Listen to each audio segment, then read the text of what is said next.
I spent several days in one of the most brutally honest corners of the internet, Reddit, in threads where men anonymously confess to cheating. Not bragging, not justifying, just telling the truth they'd never say out loud. I collected 50 reasons. 50 raw, uncomfortable, sometimes shocking explanations for why men cheat. You know what surprised me most? Almost no one said, "I just wanted sex on the side." Almost no one said, "I got bored." Instead, I saw pain, disappointment, emptiness. Men who spent years silent about what they were missing, and at some point, they just broke. This is not justification. It is explanation.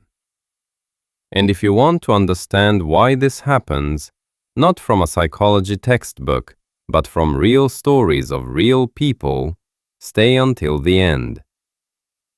What you're about to hear, you will not hear anywhere else. These are confessions from men who decided to tell the truth. For the first time in their lives, they stopped hiding from themselves. This is not about all men are like this. This is about what happens when someone goes years without getting what they need and cannot say it. Or they do say it, but no one listens. Welcome to part 1. 5 stories, 5 different men, 5 different reasons. But all about one thing: how relationships die slowly, and people make terrible choices trying to feel alive. Let us go there. Story 1. I became invisible.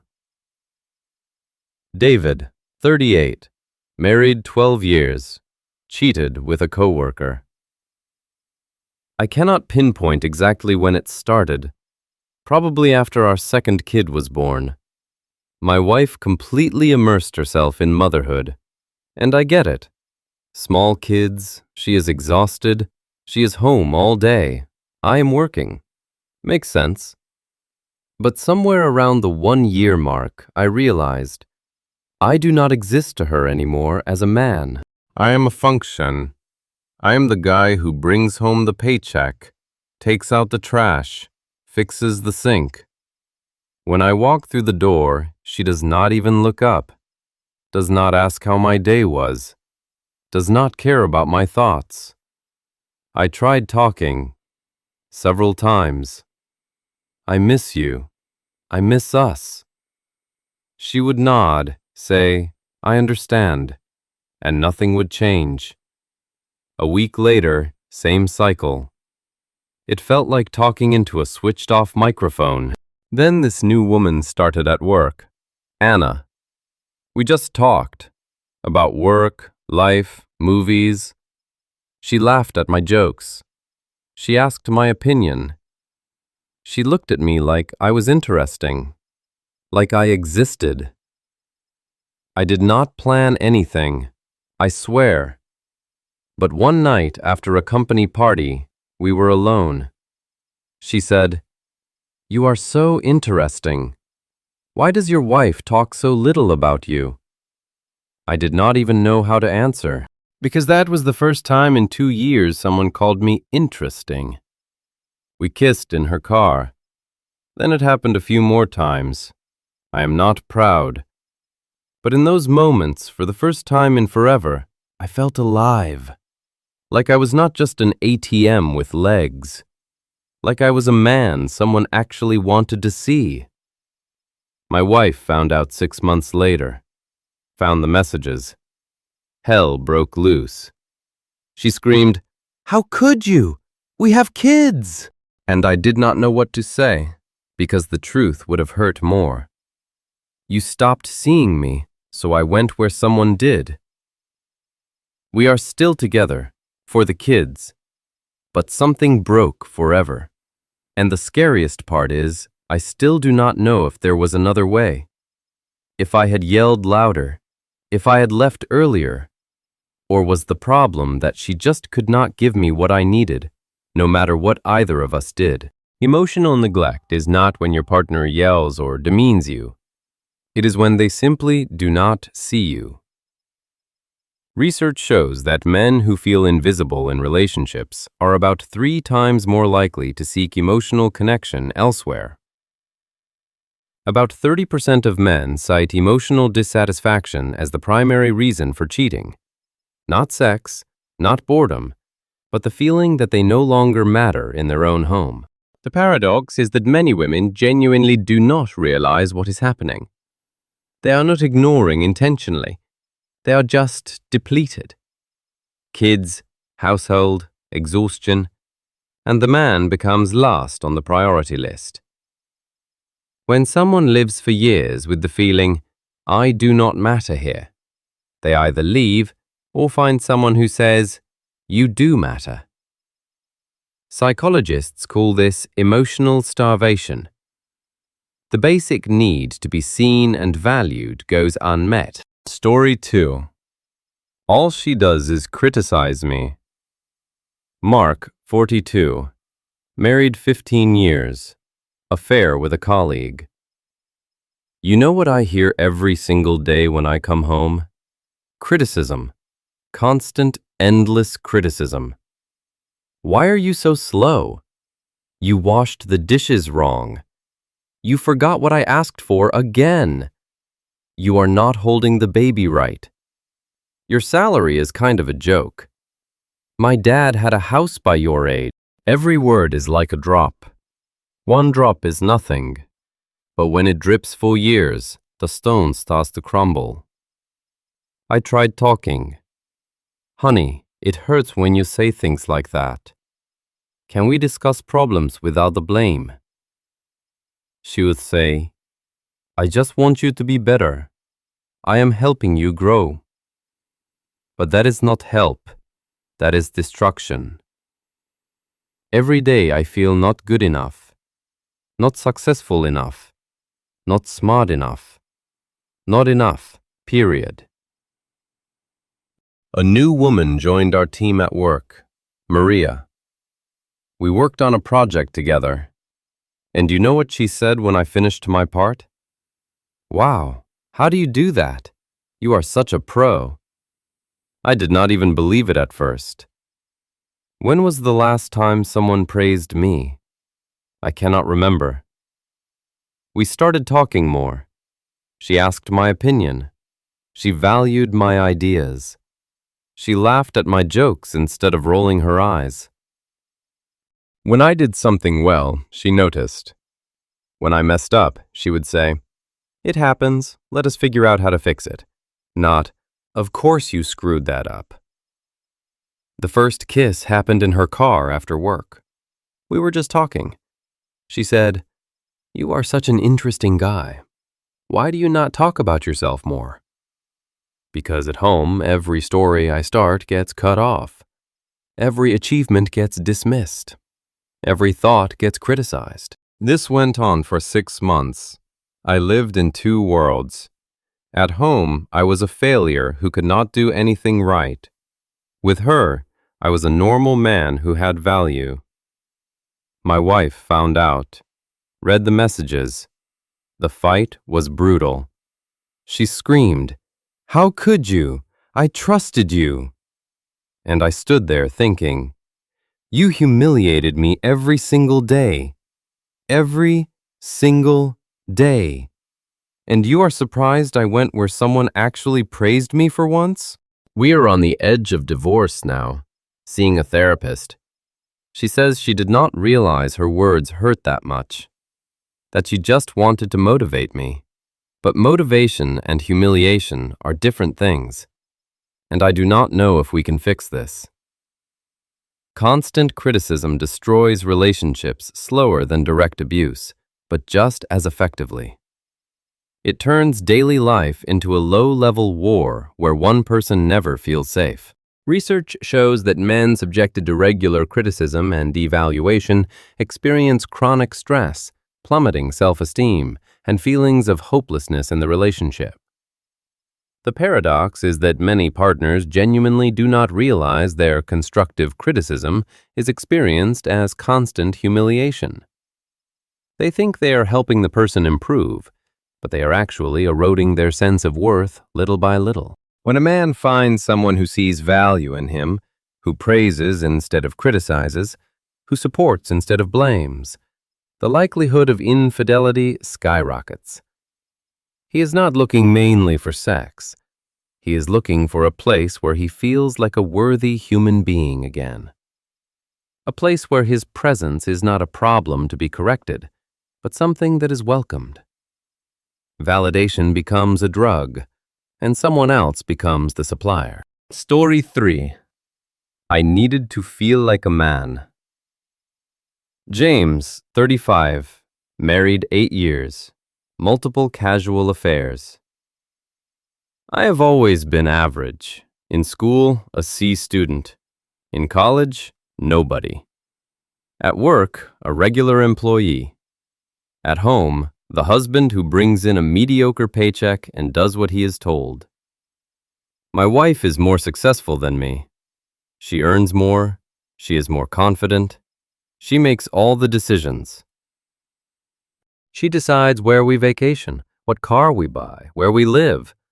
I am somewhere in the background, and I accepted it, for years, because I thought, well, that is who I am. Not an alpha, just a regular guy. Should be grateful anyone is with me at all. But something was building inside. The feeling that I am not a man, that I am somehow inadequate, that if she could choose now, she would not choose me. The first time happened at a company party. A woman from another department was flirting with me. I thought she was messing with me, but she kept going. We had drinks. She said, "You are so interesting. Why have we not talked before?" Interesting. Me. I could not remember the last time someone called me interesting. We slept together at a hotel. It was strange, not because it was bad, but because for the first time in years I felt wanted, not out of convenience, not because we are already together, but because she chose me, in that moment, out of everyone. Then it happened a few more times, with others. No relationships, just sex. I am not proud, but each time it was like a shot of adrenaline. You can still do this. You are still attractive. You are a man. At home, I never felt that. At home, I was convenient, reliable, boring. My wife does not know, and I am not sure I will ever tell her. Because if I tell the truth, that I was not looking for sex, but for confirmation that I am worth anything at all, that will hurt her even more. And me too. This is one of the most underestimated reasons for cheating. Men often cheat not because they are narcissists, but because they are drowning in low self-esteem. Psychologists say low self-esteem is one of the main drivers of male infidelity. Men do not cheat because they are too confident. Often it is the opposite. They are seeking confirmation that they are still worth something. They are not looking for new love. They are looking for validation. I am still attractive. I can still do this. I am still a man. When that feeling dies at home, they go where someone will say, "I like you." Research shows men with low self-esteem cheat more impulsively, then experience intense guilt.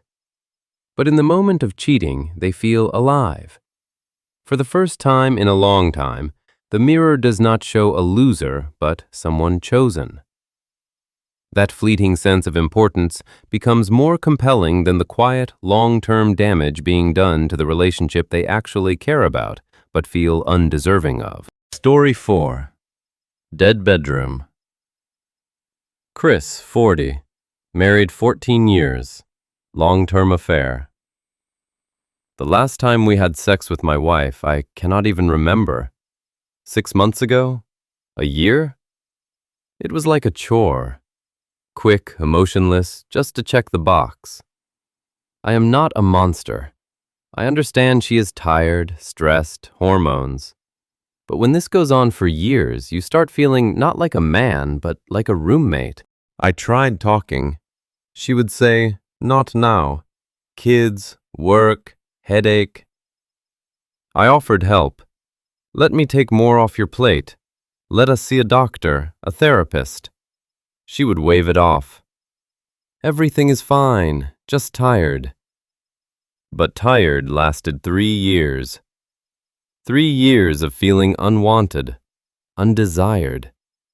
When every touch from me made her irritated. When every attempt at closeness ended with me feeling ridiculous for even trying. I met a woman through a dating app, told her honestly, "I am married, looking for physical connection only, nothing serious."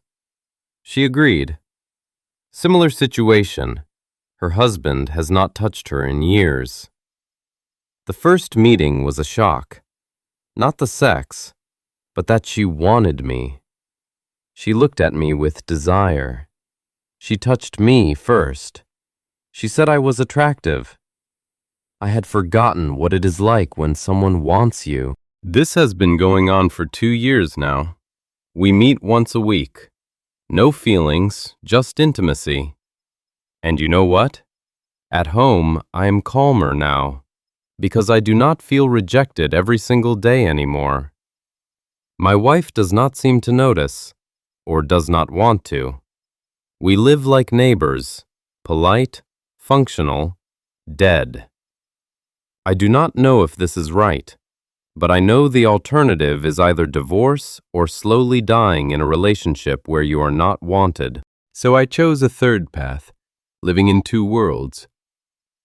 Dead bedroom is a term describing relationships where sex either does not exist or has become rare, emotionless formality.